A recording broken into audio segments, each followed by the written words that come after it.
E em estúdio, para analisar os temas do dia, estão Paulo Pinto Luís e Pedro Lindo. Meus senhores, muito boa tarde. Paulo, boa tarde. Começando por ti e por este Eurogrupo. Espera-se, e há bocado estávamos precisamente a ver essa peça sobre o Eurogrupo, vai libertar, tudo indica, a sexta tranche para Portugal, mas espera-se algum tipo de novidades, temas que não sejam esperados nesta reunião, sendo que Espanha continua, embora víamos também de Guinness a negar mais uma vez, mas Espanha continua a estar no centro das atenções.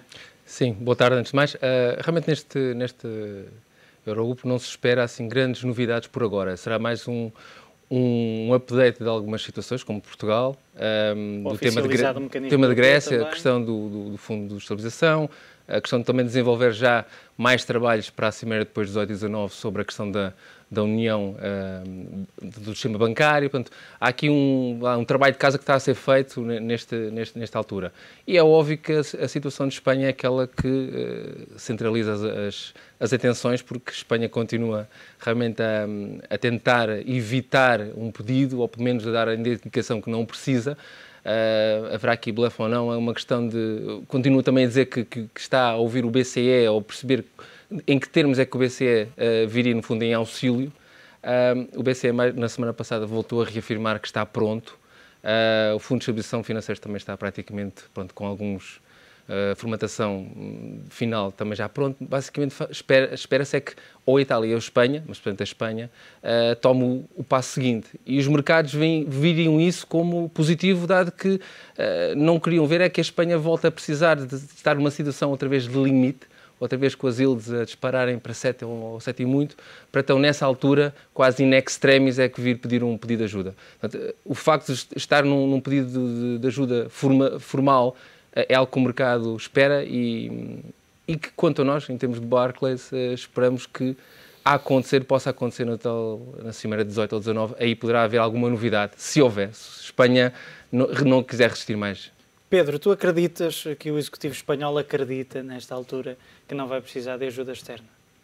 Não, acho que eles não acreditam nisso, até porque se acreditassem seriam loucos, seria tal como Portugal, que estava a financiar a taxas de juros muito superiores àquelas que a economia poderia suportar e mais, o BCE já lhes deu a alternativa, e a alternativa é financiar as taxas de juros se calhar 3, 4 ou 5% abaixo, 3% à volta de 2% a 3% nas taxas de curto prazo a 2 anos, abaixo do que está neste momento. A Espanha está no mercado secundário a transacionar-se a 2 anos a 3,08%.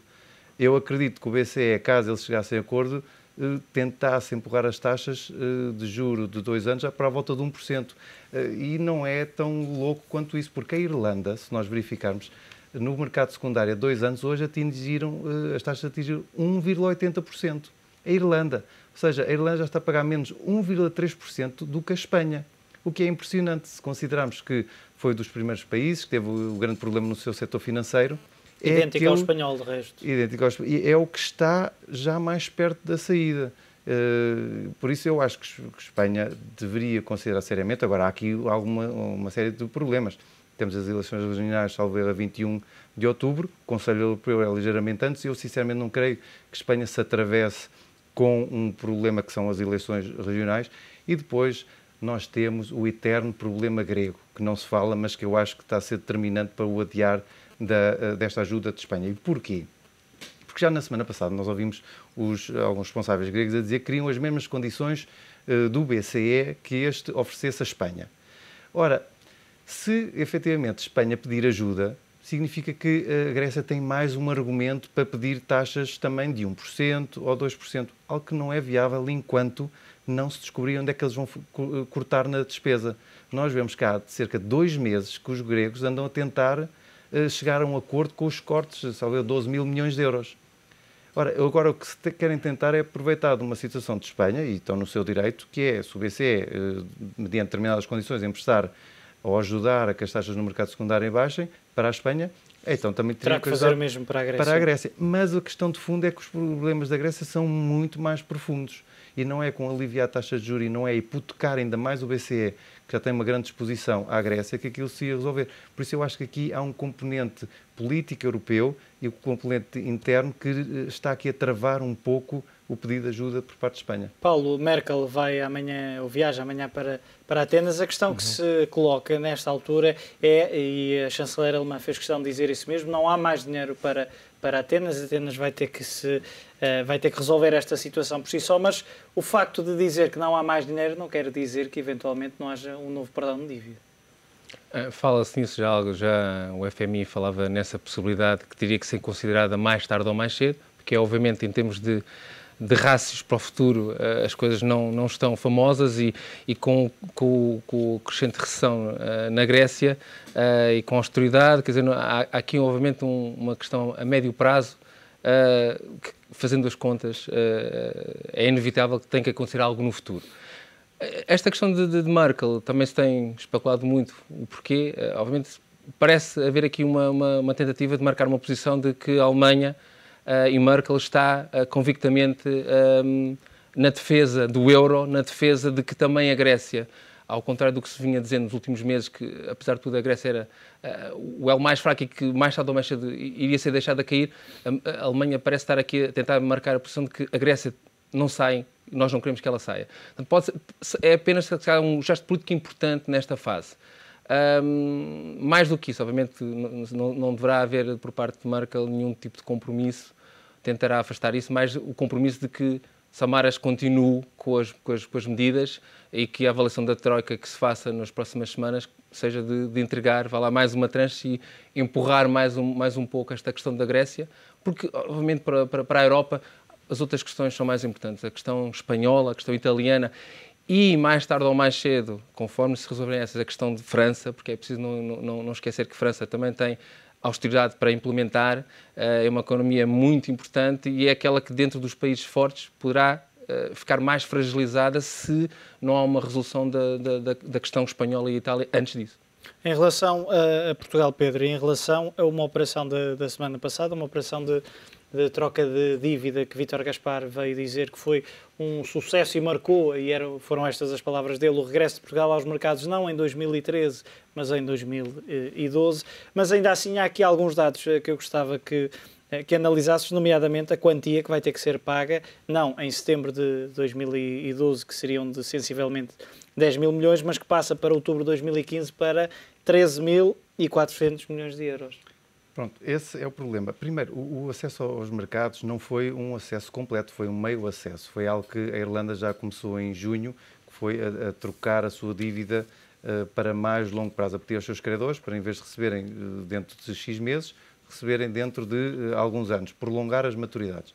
Nesse sentido, traz um aliviar da pressão sobre Portugal em 2013 e 2014, estes períodos mais conturbados, onde se previu o acesso aos mercados e o pagamento de 10 mil milhões. Agora, o problema, o que nós fizemos foi adiar um problema, porque nós em outubro de 2015 vamos ter o vencimento da maior dívida, o maior montante de sempre, que são 13,4 mil milhões Aumentaste de euros. o bolo. Ou seja, praticamente 7% do PIB num mês. E isso vai coincidir com as eleições legislativas. Eu acredito que isso foi feito mais ou menos de propósito, por um lado, e por outro também acho que nenhum credor nacional e internacional queria neste momento prolongar muito os prazos por uma razão. Cada vez temos um PS que já se afastou um pouco do memorando de entendimento da Troika, a coligação já estava, de certa forma, a ser colocada em causa com a questão da TSU, isso parece que foi afastado, mas pelo menos os investidores não querem, acho que não vão emprestar muito para além de outubro de 2015, porque vai ser algo crucial. Se houver uma grande contestação social e se este governo, se não houver uma perspectiva de ser reeleito, então nós podemos ver uma incerteza a voltar nos mercados nessa altura. Mas acho que foi estratégico o outubro de 2015 por uma questão das eleições e porque acho que ninguém vai querer incumprir nessa altura. Paulo, parece-te que este foi um verdadeiro teste de Portugal junto dos mercados, nomeadamente de obrigações? Não, foi como disse o Pedro, um semi-teste. Obviamente os maiores testes serão a partir de 2013. E assim, quer dizer, por agora, obviamente, para os credores internacionais, continuamos a ser o tal bom aluno, continuamos a cumprir. Se, obviamente, as condições, em termos gerais, da dívida europeia também se forem melhorando, e é verdade que o BCE, neste plano, vá lá, desenhado mais à medida da Espanha e da Itália, também considera a reentrada de países como Portugal e a Irlanda. Ou seja, na reentrada nos mercados, o BCE estará também presente para nos, entre aspas, ajudar a caminhar de novo na reentrada nos mercados financeiros. Portanto, aí sim será o verdadeiro teste no final do próximo ano. Se o BCE agora começar a intervir em Espanha e se vir que este plano do BCE tem credibilidade, no fundo tem atuação e que poderá também depois ser, no fundo, aplicado à Irlanda e a Portugal para reentrarem nos mercados. Aí sim acho que será importante. Mas por agora é verdade que Portugal continua a dar os passos certos para aí. É verdade que a tal questão social e haver uma consonância em termos aqui de Portugal para as medidas que têm que ser tomadas é muito mais importante do que tudo, se calhar, para que os tais credores internacionais vejam Portugal como alguém que podem continuar a ter razões para acreditar que estamos a dar a volta que é necessária e, portanto, que podemos depois, estando já nos mercados financeiros, não voltar, tipo, uns meses depois, a deitar tudo por terra 2 ou 3 anos de trabalho que foi feito até agora. Ainda assim, Pedro, a criação de uma taxa Tobin pode mudar também um pouco aqui, digamos, a atratividade em relação às transações nacionais. Principalmente face aos ativos de risco, leia-se ações e obrigações. Pelo que o Ministro das Finanças deu a entender, seria aplicada uma taxa semelhante à que foi em França, no início de agosto, que seria 0,20% só sobre as compras. Ou seja, isso iria onerar bastante os custos dos investidores. Por exemplo, um investidor que paga neste momento 0,2% de taxa de corretagem, veria esse custo duplicar. Ora, para quem faz day trading, operações de compra e venda diárias, que fornece bastante liquidez ao mercado e que são operações essenciais para manter os investidores ativos e para dar liquidez, essas operações podem ser colocadas em perigo. E o meu único receio é que haja um redirecionamento desses investidores para outros mercados que ainda não aplicam essas taxas, que esse dinheiro seja canalizado para outros mercados e que assistamos a uma diminuição da liquidez e, por essa via, um aumento de volatilidade. Porque não é positivo quando se começam sempre a taxar os mercados e pensa-se que a culpa é sempre dos mercados. Eu lembro, só para as pessoas terem uma noção, em 2010, um investidor que ganhasse dinheiro em bolsa pagava 10% sobre as mais-valias. A partir do próximo ano, paga 28%, ou seja, a taxa mais do que vai duplicar em 2 anos. Isto para quem acha que os investidores não pagam impostos. Criar mais uma taxa sobre as transações financeiras é mais uma medida, eu acho que é mais populista, porque se em França ia render 300 milhões de euros por ano, aqui não vejo que isso renda mais 10 ou 20 milhões, não é tanto pelo valor, é mais pelo simbolismo. Em relação ao relatório do Banco Mundial, Paulo, parece, ou é mais uma vez evidente, que nem as maiores economias, como é o caso da chinesa, que é destacada neste estudo, acaba por escapar a esta crise global. Sim, já vem em linha com outras previsões de outros institutos, de várias casas internacionais, inclusive como o Barclays, e é óbvio que a economia chinesa, dependente, obviamente, da Europa, dos Estados Unidos, vê nessa sua procura por essas partes do mundo diminuída, e portanto a economia chinesa também tentou nos últimos 2, 3 anos fazer aqui um shift para uma economia mais virada para dentro, ou seja, que a própria procura interna começa a ser mais importante, até para estar mais imune, como a própria Alemanha está a tentar construir uma economia mais imune a que, se o resto do mundo tem um choque, também ele tem um choque. E é óbvio que para o comércio mundial, para as economias mundiais, a questão da China é muito importante, pronto, como cliente final. E, portanto, o facto de crescer mais ou menos tem depois um efeito nas outras economias. Espera-se há muito tempo que os responsáveis chineses deem também sinais, tal como o FED, tal como o BCE, de querer estimular a economia chinesa através de infraestruturas. Eles têm baixado as taxas a nível de depósitos e também tiveram uma bolha imobiliária que têm tentado conter, mas há aqui uma questão deles próprios tentarem até a final do ano, eventualmente, tal como outras economias, Tailândia, Malásia, estimular um pouco a economia. É isso que os mercados estão à espera, no fundo, que a China e os Estados Unidos possam, entre aspas, semi-salvar o resto do mundo que está, no fundo, a encolher e em austeridade. E é este o cenário, Pedro, que dificilmente a China, o executivo chinês, vai escapar, ou seja, a mais planos de estímulos. Sim, mas interessa também, concordo perfeitamente com o Paulo, mas interessa acrescentar algo. O que a China está a viver é a consequência do aumento do protecionismo local. Nós repararmos estes planos de austeridade e de ajustamento, o que é que nos dizem em Portugal? Comprem produtos nacionais. O que é que os americanos dizem? Buy America. Comprem os produtos americanos.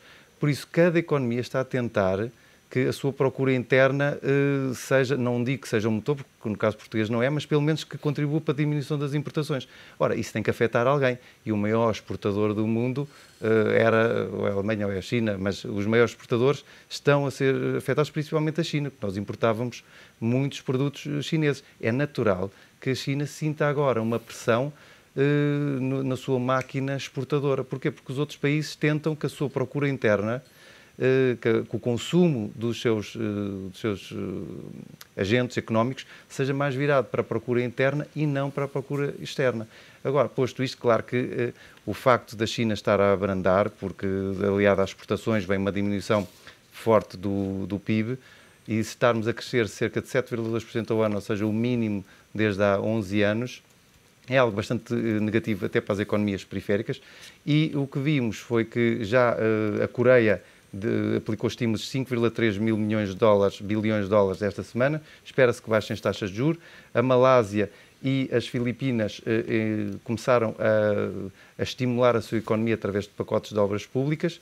E espera-se que o Banco do Japão já aumentou o seu programa de recompra de títulos e espera-se que todas as outras economias lancem planos de estímulos à espera de que a China venha com um plano também de estímulos ela própria. Qual é o problema? É que em 2008 a China lançou um plano de 550, mais ou menos, bilhões de dólares para estimular a sua economia. Muito dele foi focado para exportações e para o tecido industrial chinês. Neste momento, eu acho que vai ser ao contrário, vai ser uma tentativa de estimular o consumo interno para produtos internos também, mais uma vez. Ou seja, vamos ter aqui, no fundo, uma volta ao protecionismo encapotado. Ninguém quer assumir que existe neste momento. Mas que na prática acaba. Quando se diz, olha, buy America, compra produtos portugueses, compra produtos franceses, o que no fundo os países estão a fazer e a incentivar os seus agentes económicos é um protecionismo e se calhar, e bem, porque acho que também fomos longe demais na globalização sem algumas barreiras. Pedro Lino, Paulo Pinto Luís, muito obrigado pela vossa análise. Está feito o balanço do dia nos mercados.